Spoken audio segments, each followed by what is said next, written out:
Salut à tous, j'espère que vous allez bien. Aujourd'hui on se retrouve dans une nouvelle vidéo. Aujourd'hui j'avais envie spécialement de faire un tag écriture parce que en me levant ce matin, pour être tout à fait exact, je regardais Insta et il y avait notamment quelqu'un qui s'appelle, une autrice sur Insta qui s'appelle Jeanne de Beaujardin, j'espère que je ne me serais pas trompée. Je vous mets son Insta ici, qui a fait des templates avec des questions pour des autrices et pour y répondre notamment sur Insta. Alors moi j'ai décidé d'y répondre directement ici sur YouTube, je préfère. Et du coup on y va, il y a quelques questions et ensuite il y a qu'est-ce que tu préfères, et on va du coup faire les deux. On va commencer par les questions parce que je parle très rarement d'écriture sur cette chaîne alors que j'écris pas mal et du coup j'aimerais bien en parler tout simplement. Donc la première chose c'est pourquoi écris-tu ? Donc la première question, pourquoi est-ce que j'écris déjà la première question est difficile parce que j'aime ça, je pense que c'est la première réponse qui me vient. La première fois que je me suis mis à écrire, c'était en fait ma sœur qui aimait écrire, enfin qui aimait pas forcément écrire mais qui avait une histoire et qui a commencé à l'écrire, on était toutes petites.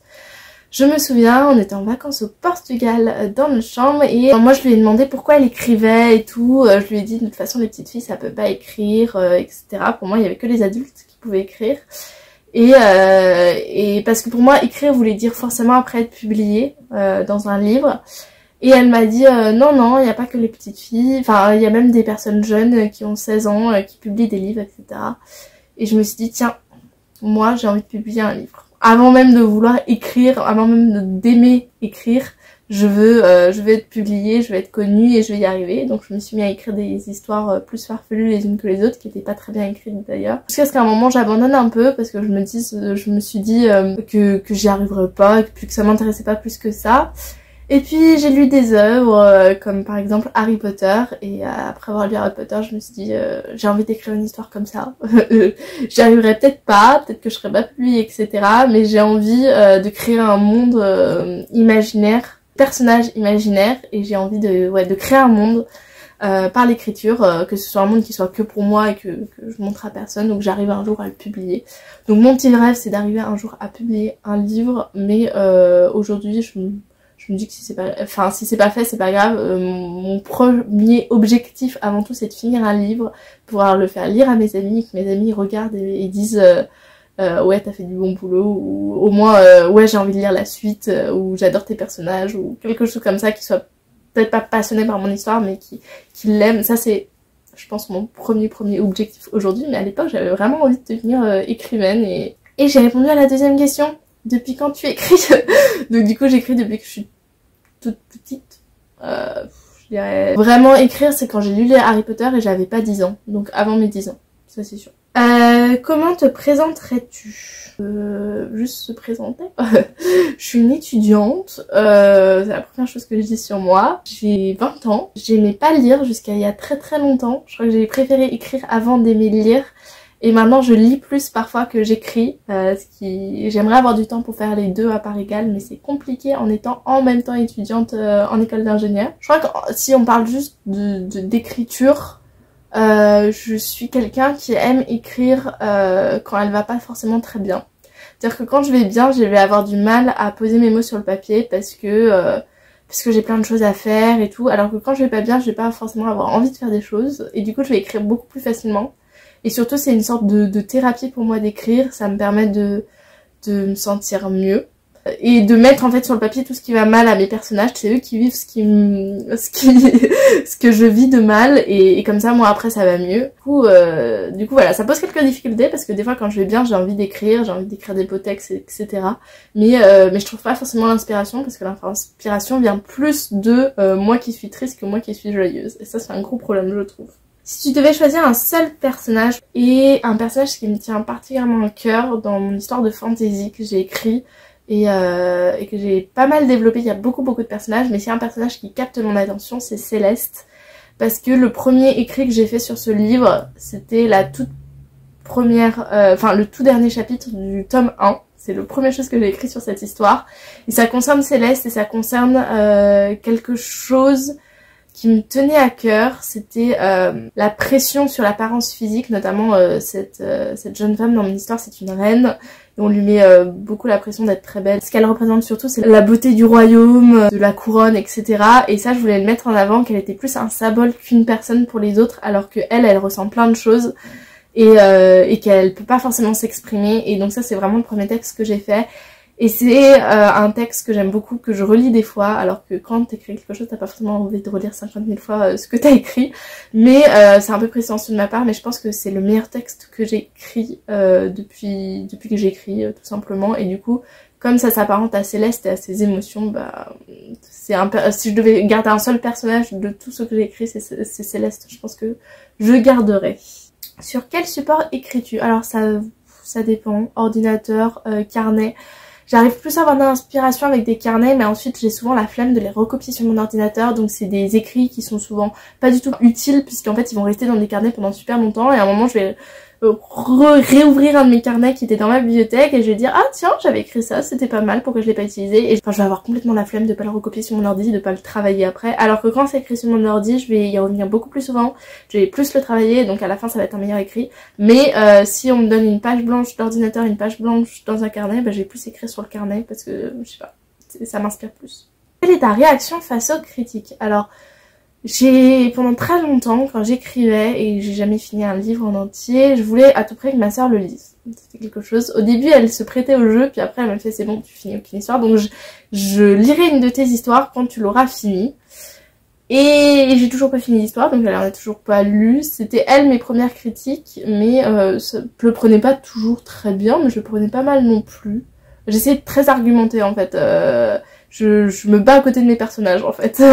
Après mes écrits maintenant, surtout ceux que je poste sur Instagram, quand j'écris des textes thématiques, j'aime bien les poster sur Instagram. Et ma première relectrice, c'est ma meilleure amie qui m'encourage beaucoup dans cette voie et par contre qui est très, j'allais pas dire, enfin très stricte, mais dans le point positif, c'est-à-dire qu'elle elle va dire quand elle aime, elle va dire quand elle aime pas, elle va dire ce qui pour elle est amélioré, elle va pas te dire direct oh tout est magnifique, tout est bien. Et elle m'a dit plusieurs fois, enfin c'est arrivé assez rarement, mais elle m'a dit que elle trouvait que elle comprenait pas trop pourquoi ce texte, quelle était l'intention, etc. Et je me suis dit ok, soit je le retravaille, soit je le mets de côté. Donc des fois des écrits je les ai mis de côté. Et quand ça vient d'elle, je le prends pas mal. Ça m'est rarement arrivé. Parce que pour moi, tout ce qu'elle disait, c'était plus ou moins justifié. Et voilà, et en plus, elle prend le temps de me relire, etc. Donc ça, c'est vraiment bien. Donc je dirais qu'au premier plan, je prends pas mal. Après, c'est encore des gens qui me connaissent, que je connais, et je pense qu'ils prennent un petit peu des pincettes vis-à-vis de ça. J'ai encore jamais fait lire à un vrai public, etc. Donc bien, je prends les critiques plutôt bien, je pense, pour l'instant. Mais je pense que si ça avait été quelqu'un que je connaissais pas, etc., je pourrais les prendre mal aussi, et ça pourrait me blesser parce que je suis assez sensible là-dessus. Une personne que tu connais a-t-elle inspiré un personnage? La plupart des personnages que j'écris et qui sont les personnages principaux s'inspirent un peu de mon caractère. D'une partie de mon caractère. Par exemple, j'ai fait un personnage qui s'appelle Salmar, qui est pareil dans mon histoire de fantasy, qui est hyper peureux. Parce que je suis quelqu'un de très anxieuse, très peureuse, j'ai peur de beaucoup de choses. Et je voulais que le personnage principal ne soit pas courageux, mais au contraire ait peur, mais qu'il arrive quand même à survivre et puis à être le héros de l'histoire. Donc ça c'était très important pour moi, en fait c'était pas pour prouver aux autres, mais on m'a souvent dit, quelques personnes m'ont dit ah t'es très peureuse, etc. Ça va être un handicap dans ta vie. Au prime abord d'accord avec eux, mais je pense que ça m'empêchera pas d'aller le plus haut possible et le plus loin possible. Et donc c'était un peu ce que je voulais prouver avec ce personnage. Et j'aime bien Salmar, même si c'est vrai que quand t'es dans une aventure, un personnage qui a tout le temps peur, c'est compliqué en fait. Au bout d'un moment, c'est compliqué de savoir comment il va réagir, comment il va évoluer aussi. Est-ce que plus on avance dans la vie, plus on a peur? Est-ce que plus on avance dans la vie, au contraire, avec l'expérience, on a de moins en moins peur? Et moi, de mon point de vue, on n'a pas forcément, en tant que quelqu'un d'anxieux, on n'a pas forcément en avançant dans la vie moins peur, mais les peurs changent et elles peuvent devenir quelque chose auquel on avait peur au départ peut devenir hyper insignifiant, et quelque chose qui on redoutait devient encore plus anxieux pour nous. Je sais pas si ça a du sens ce que je dis, mais du coup le personnage de Salmar était très important pour moi. Le personnage de Céleste, elle a malheureusement ce personnage a malheureusement pris, comme Céleste est censée être un petit peu opprimée dans sa vie, elle m'inspire à peu près toutes les scènes de tristesse que j'ai eues. Donc voilà, ça s'inspire de moi. Et j'ai d'autres personnages qui s'inspirent aussi de personnes dans ma vie. Ça va pas être des personnes publiques, ça va vraiment être des proches. Mais c'est les personnages aussi que j'ai le plus de mal à écrire parce que quand ça te concerne toi, tu te connais un peu et tu peux savoir comment le personnage va évoluer. Tu connais aussi les autres, mais c'est plus compliqué d'écrire sur eux parce que quand t'écris sur quelqu'un de proche, t'as l'impression de pas lui rendre honneur. Enfin, j'ai l'impression de pas réussir à restituer vraiment la personne, le caractère en question que je cherche à mettre en avant de la personne. Donc oui, je m'inspire de personnes pour faire des personnages. Comment définirais-tu ton style d'écriture? En fait, j'arrive beaucoup plus à écrire à la première personne. Je pense que c'est comme tout le monde, mais je trouve ça vraiment moins beau. Du coup, je m'oblige à écrire à la troisième personne, ce qui peut parfois créer des petits problèmes sur la longueur d'essayer de faire un beau style. En fait, ce que j'ai du mal, c'est que quand j'écris quelque chose et qu'ensuite je le relis et que je trouve que c'est bien, hein, ça a quelque chose, la fiction derrière est bien, l'histoire est bien, a une intrigue, etc. Mais que c'est pas assez beau la plume, ben je vais avoir tendance à me dire j'ai pas envie d'écrire plus là-dessus. Alors que quand je trouve un texte super beau, alors qu'il a pas forcément d'utilité dans le texte, ben je vais le garder quand même parce que c'est ce que je mets en avant. Et je me rends compte souvent dans les livres que je lis que je préfère avoir une moins bonne plume mais une histoire beaucoup plus passionnante qu'une plume super belle avec une histoire moins passionnante. Donc je suis en train un peu de changer d'avis là-dessus. Du coup mon style d'écriture je le définirais comme non classé. Il y a des fois je vais faire quelque chose de particulier. En fait il change beaucoup. J'aime bien varier et je crois pas que j'ai un style d'écriture précis en fait parce que j'aime bien me challenger et écrire plein de trucs différents. Des fois je vais avoir une super belle plume selon mes critères et des fois je vais avoir une plume genre limite il y a plus de dialogue que de description mais ça va me satisfaire parce que mes personnages enfin mon dialogue est bien et j'aime bien mes personnages donc voilà. Qu'est-ce qui te rebute dans un roman? Donc ça je sais pas si c'est vis-à-vis, bon c'est toujours dans les trucs d'écrit. Ce qui me rebute dans un roman ça va être la simplicité, quand tout est trop simple, c'est trop beau. Non, ce qui me rebute vraiment, c'est quand il n'y a pas d'histoire, quand tout est plat. L'ennui, c'est ça le pire. C'est passer un livre où tu t'ennuies et tu te dis je pourrais lire quelque chose de beaucoup plus passionnant. Alors que ça peut être très bien écrit, il peut y avoir quand même une histoire, etc. Et des personnages intéressants, mais si je m'ennuie, je vais passer un mauvais moment et ça me rebute. Tes proches sont-ils au courant que tu écris? Oui. Depuis beaucoup trop longtemps. Puisque dès le début je le disais à tout le monde, je pense que après tout le monde est au courant que j'écris, plus ou moins. Et tout le monde trouve ça génial, donc tant mieux. De quoi t'inspires-tu pour écrire? Quand je voyage, j'ai beaucoup plus d'inspiration. Je me rends compte que là, être restée chez moi pendant pratiquement un mois, alors je suis partie à Innsbruck et c'est là où d'ailleurs quand je suis revenue j'ai écrit un texte. Mais j'ai passé un mois là, plus d'un mois à ne pas être chez moi à faire plein de trucs mais à ne pas écrire parce que être chez moi ça me coupe l'inspiration en fait.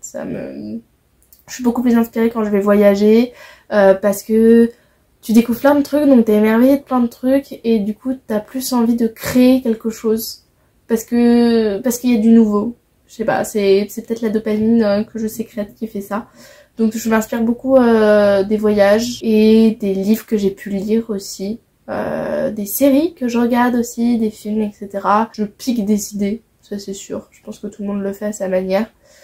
Ou parfois, des fois, j'écris un truc et je me rends compte que je l'ai plus tard, que ce qui m'a inspiré c'était une histoire que j'ai relue, etc. Et sans m'en rendre compte, en fait, je me suis inspirée d'autres choses.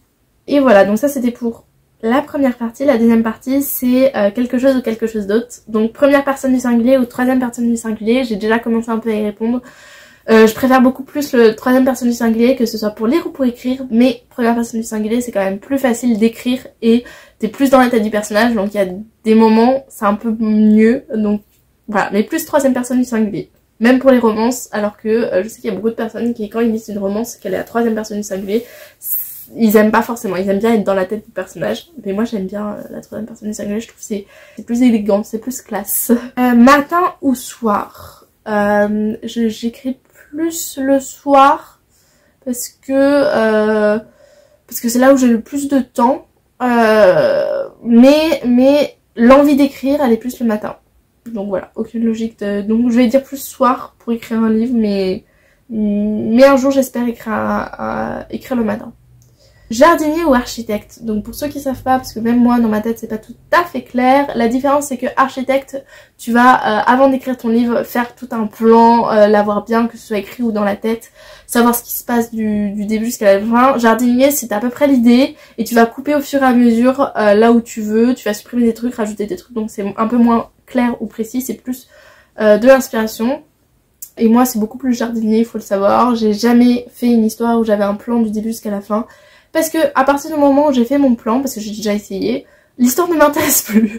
Parce que j'ai l'impression de plus avoir la liberté de pouvoir écrire ce que je veux. Je sais que c'est une idée complètement stupide, parce qu'il y a des gens qui sont architectes et qui arrivent très bien à, dans leur livre, mettre des scènes d'inspiration qu'ils avaient pas eu, dont ils n'avaient pas eu l'idée au début. Donc, il n'y a pas de problème. Mais moi, c'est beaucoup plus jardinier. Puis j'écris pas le livre dans l'ordre. Je vais écrire des scènes qui me viennent parce que je vais penser à mon livre.